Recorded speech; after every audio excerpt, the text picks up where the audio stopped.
As many of you guys know, Gen Z is known to be built different, so to speak, and Congressman Maxwell Alejandro Frost is no exception. In 2023, he made history by becoming the first member of our generation to be elected to Congress. Since then, he's risen as an advocate for the marginalized and as a progressive firebrand who represents Florida's 10th congressional district. Frost is the proud child of Cuban immigrants who came to the United States in the early 1960s on the Freedom Flights, seeking refuge from tyranny on the island.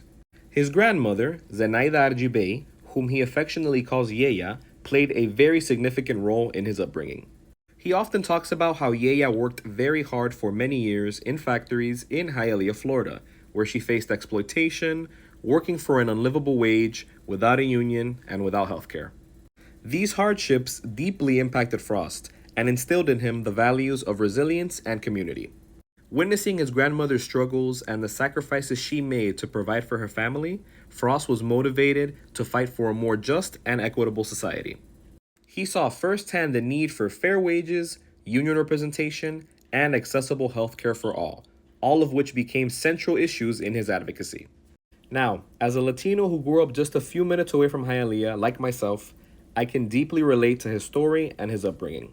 My godmother, along with several other members of my family, worked in the textile factories here in Hialeah in the 1980s, and they faced many of the same hardships that Yeya did.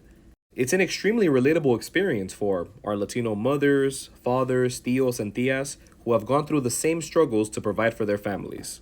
But before even having a political career, Frost was always at the forefront of change. He was an organizer for the ACLU of Florida, and he was the national organizing director for March for Our Lives, where he emerged as a leading voice in the national fight against gun violence. His journey is a testament to the power of youth activism, showing that age is simply just a number when it comes to making a difference. Congressman Frost's story is an inspiration to us all.